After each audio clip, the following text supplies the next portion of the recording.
Hello everybody, we are Shadow Wizard Money Gang, the creators of Wizards, Wands, and Whimsy. I'm Brandon, the producer. I'm Jed Chase, our lead designer. I'm Jonathan Sullivan, the programmer. I'm Ryan Early, I'm the 3D artist. I'm Ryan Augustine, the level designer. I'm Chris Laurie, and I'm the 2D and 3D artist. For a summary of our game, it's a mix of Enter the Gungeon and Noida, with high-paced combat from Gungeon and the loads of customization from Noida. For our vision statement, it's go into the dungeon, collect wands and runes, merge them together to fight through enemies and bosses to descend the layers, fail and do it all over again. Alright, so some sprint statistics. The number of user stories assigned during the sprint is 122. Moved into verified is 110. Remaining into verified is 0. Moved to complete is 110. Assigned but not moved 6. Remaining in progress 6. Overall, it's about a 90% completion rate, so I'm very proud of my team for that. As you can see, our trajectory is a little off. We are behind by about 1 sprint, but that's mostly because of all the cut features that didn't make it into the game, unfortunately. So for what went right in terms of my personal opinion, is that we had a lot of talented and motivated developers. I'm very proud of my team. They're very hard workers. Another thing is consistent communication. I was constantly talking to people on Discord or in person during our meetings. Another aspect that went right was playtesting often. This gave us a lot of good feedback to use in our future builds. So for what went wrong, a lack of sound effects, VFX, and music direction. This mainly came into play the last sprint where one of our members who was working on the music unfortunately didn't have a lot of direction to go with, so they had to reiterate about 3 or 4 times. Another thing that went wrong was a lack of note-taking during meetings. This was mostly crucial during design decisions where we needed to write them down and have the whole team be aware that something was changing or that something new was being added. Another thing that went wrong was the verification of work. Sometimes I would approve cards that weren't necessarily up to standard with what we wanted. For instance, some of the levels had floating torches or just props thrown all throughout them. So I would definitely go back and have them redo it. So for what I learned is that establishing a strong core loop early is crucial. Being able to test if your game and the core loop is actually fun will let you know if the end product will actually be good. Having builds for internal playtesting and then having ones for external playtesting is crucial because you can go through and playtest internally, find any bugs, and then send out your next playtest to get feedback that's more relevant to what you're actually looking for. Another thing I learned was the importance of team meetups for keeping morale up. It let everybody kind of bond and get more motivated about the game by just talking with each other. All right, what I believe went right for this team and this project was our strong +1 design. Taking 2 proven working games that have a market and putting them together in our unique combination was a great idea and ended up being a very fun design. I also feel our early concepting efforts went very well. As you can see, there's a presentation. I gave that 2 days after we formed as a team, and getting everybody on the same page with that, showing everybody my ideas and how I wanted things to work, that early got everybody invested into the project. Also, because I had this strong vision and reference from our +1 design games, I was able to do some collaborative design with me as the figurehead saying yes or no, and that ended up adding a lot to the game, such as Chris's rune sigil designs based off of like a witch sigil. What I think went wrong was I had some design burnout midway through the project because of basically the first 2 sprints were just me doing design work and not properly pacing myself. I feel that if I took some more time, I would have been able to continue designing more wands and such in a more sustainable manner. I also feel that some feature clarity was missing. The second floor boss didn't have its proper visual guide till about a week after I made the attack patterns. Also, the spike pits weren't super clear, and we ended up adding the Y dimension unnecessarily. And I also believe that I should have been asking why earlier for a lot of the features. I ended up making an overscoped, overcomplicated attack pattern system proposal. Thankfully, Johnny asked me about it, and we scoped it way down. But I feel that there was some other areas in which I could have asked myself why and then refined.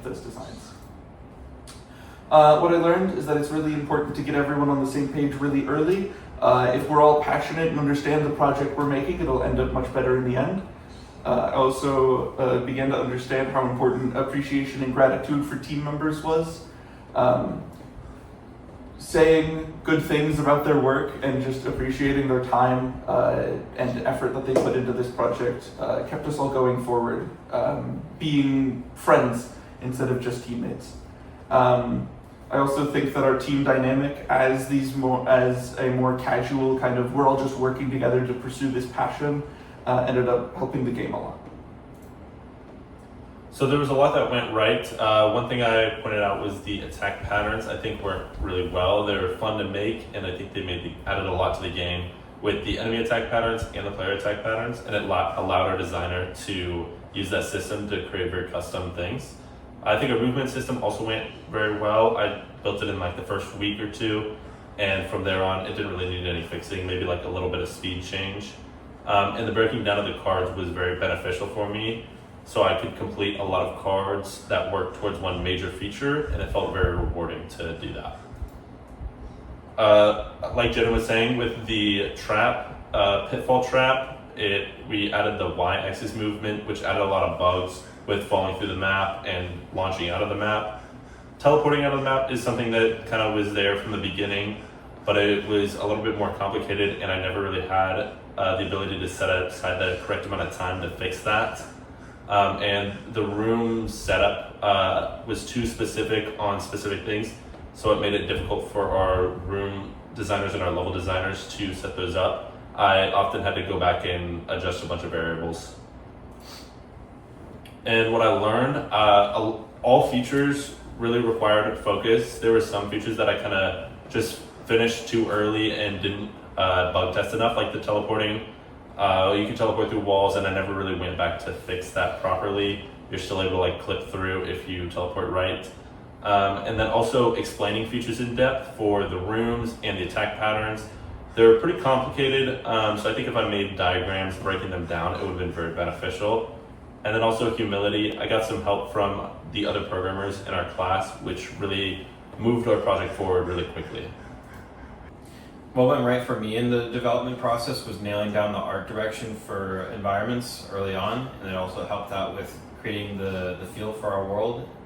And the other thing is making a lot of the props early on helped out a lot, not only for my sake, but also for the rest of the team in order for everybody to get a quick feel down for what the game should feel like. And also getting a good feel for audio and sound design really helped out.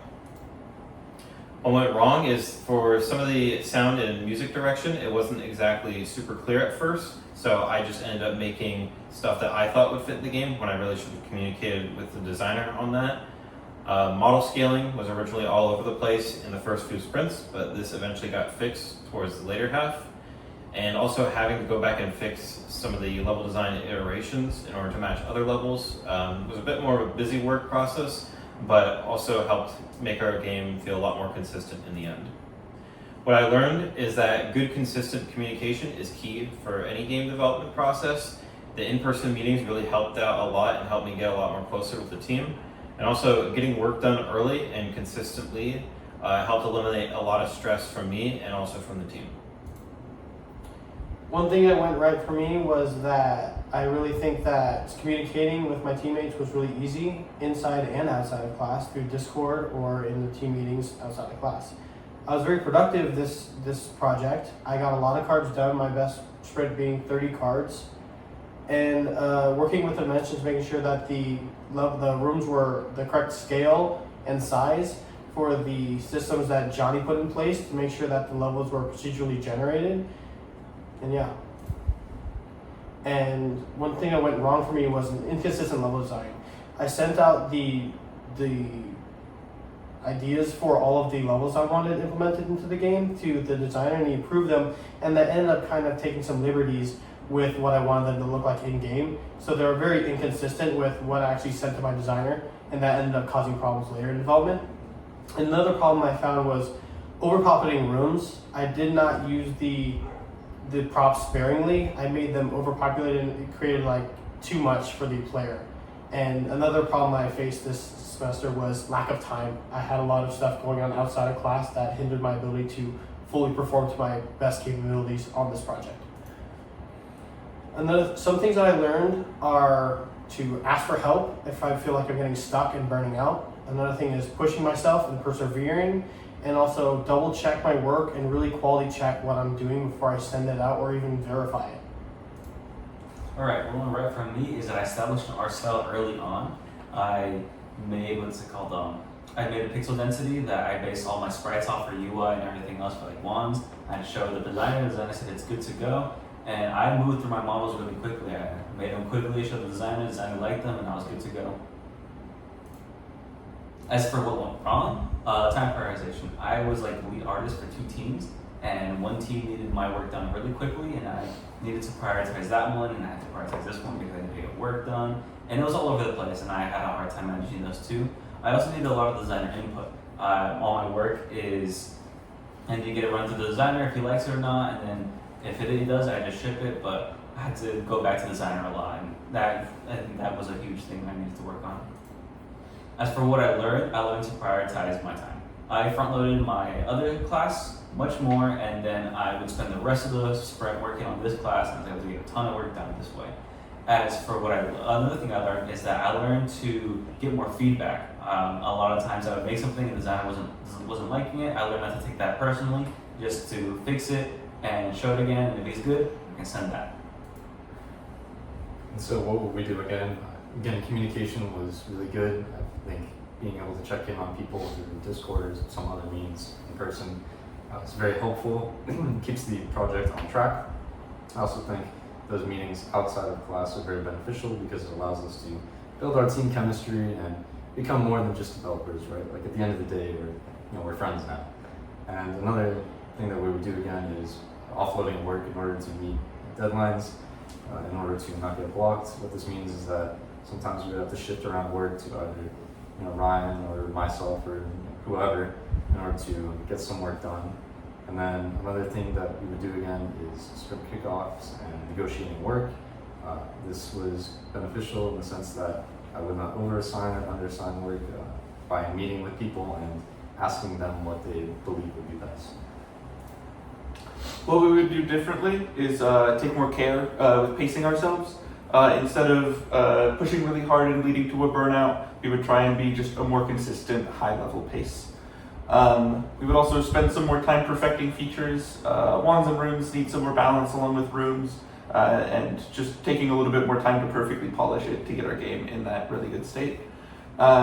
We would front load more of our work for sprints. Usually our first major push of work would be our Wednesday meeting after our Thursday kickoff, almost a whole week later. Instead, having a smaller meeting on Saturday or something of the sort to get everybody going would be a good idea. And also making sure developers have read through the GDB before working on a new feature, just to make sure that everybody knows what they're working towards as it's previously designed. I wanted to thank you all for listening, and thank you to my team for working so hard to get everything done, and we've made a fantastic game together. Thank you.